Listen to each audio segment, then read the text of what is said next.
Offline हज का form भरने की सहूलत से आजमीन की बढ़ेगी तादाद। अभी सिर्फ बिहार के आजमीन को मिले ऑफलाइन हज फॉर्म भरने की सहूलत। हज कमेटी के सीईओ राशिद हुसैन ने दी जानकारी। हरियाणा की तस्वीर हुई साफ, बीजेपी और जेजेपी की बनेगी सरकार। अमित शाह बोले बीजेपी का होगा वजीर आला और जेजेपी का होगा नायब वजीर आला।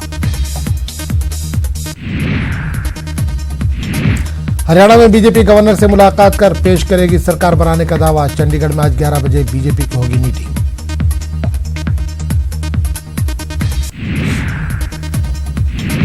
बिहार में ज़िमनी इंतखाबात में हार के बाद एनडीए में खलबली। बीजेपी खेमे से उठी हार की जिम्मेदारी तय करने की मांग।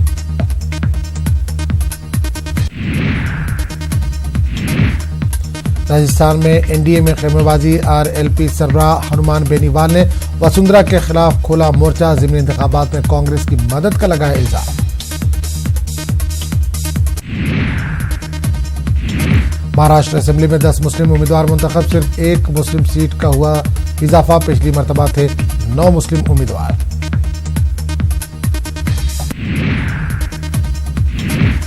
केजरीवाल हुकूमत कनॉट प्लेस में आज से 4 दिनों तक लेजर शो का करेगी इनेकाद। फजाई आलूदगी के ताल्लुक से लोगों को करेगी बेदार।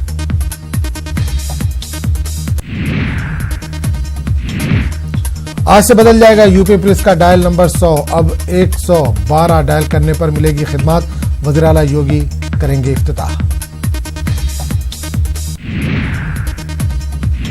यकसा सिविल कोर्ट का मामला एक बार फिर सुर्खियों में। मौलाना आजाद के नवासे और मौलाना आजाद नेशनल उर्दू यूनिवर्सिटी के चांसलर फिरोज अहमद बख्श ने सुप्रीम कोर्ट में एक अर्जी की दायर। आइन के सेक्शन 44 और 14 के तहत यूनिफॉर्म सिविल कोड के निफाज का किया मुतालबा। ऑल इंडिया मुस्लिम मसला बोर्ड ने भी की फिरोज बख्श के इस मुतालबे की पुरजोर मुखालफत। कॉमन सिविल कोड को मुस्तरद करते हुए कमाल फारूकी ने कहा कि ऐसा होना हिंदुस्तान जैसे मुल्क में ही नहीं मुमकिन है। कोटा में महकमे जंगलात ने गैर कानूनी कानकुनी के खिलाफ की कार्रवाई।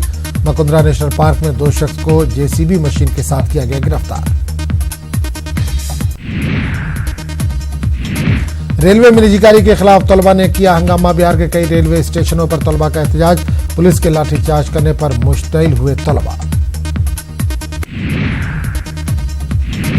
कोटा में डेंगू के बाद अब स्वाइन फ्लू ने दी दस्तक। महकमे सेहत ने जारी किया अलर्ट।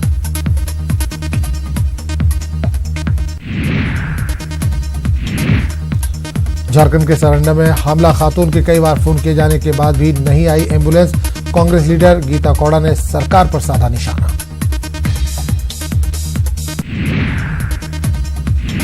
मध्य प्रदेश के भिंड में मुसाफिर बस हुई हादसे का शिकार। 24 से ज्यादा लोग जख्मी, 5 की हालत नाजुक।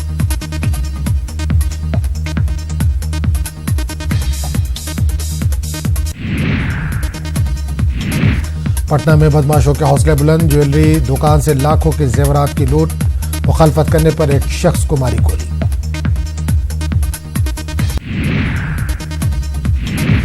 वाराणसी में लूट की मुखालफत करने पर बदमाशों ने नौजवान को मारी गोली। नौजवान की मौत पर लोगों ने पुलिस पर की पत्थरबाजी। एसएसपी हुए जख्मी।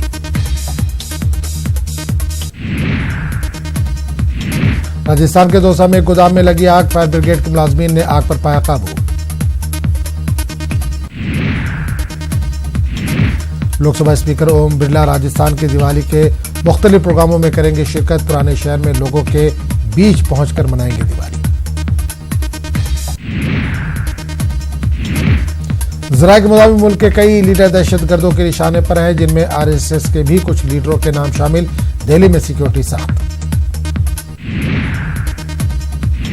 दंतेवाड़ा में सरेंडर करने वाले नक्सली ने की शादी। पुलिस इंतजामिया ने अपनी मौजूदगी में रिवाज के साथ कराई शादी। शाम के हवाले से अमेरिका की पॉलिसी में फिर तब्दीली। वाशिंगटन ने तेल तंसीबात की हिफाजत के लिए शाम में इजाफी फौजी दस्ते तैनात करने का किया ऐलान। तुर्की की हिमायत याफ्ता शामी अपोजिशन ग्रुप का कहना है कि कुर्द क़यादत वाली एसडीएफ को हल्ब से बाहर ढकेल दिया गया है। खुद साख्ता नेशनल आर्मी का दावा है कि एसडीएफ ने जंगबंदी की खिलाफ वर्जी की है। इस सिलसिले में एक वीडियो भी जारी किया गया है। नेटो सरबराह स्टोलनबर्ग का कहना है कि शुमाली शाम में तशद्दुद में कमी करना इंतहाई जरूरी अमल। नेटो सेक्रेटरी जनरल स्टोलनबर्ग ने यह तबसरा ब्रसल्स में नेटो वज़राए दिफा के 2 रोज़ा इजलास के मौके पर किया। बरतानिया में ट्रक के कंटेनर से 39 लाशें बरामद होने के मामले में चीन ने बयान जारी किया। चीन के वज़ारत ख़ारिजा ने उम्मीद जाहिर की है कि बरतानिया लाशों के हतमी तौर पर शनाख्त का मामला जल्द मुकम्मल करके चीन को मुतला करेगा।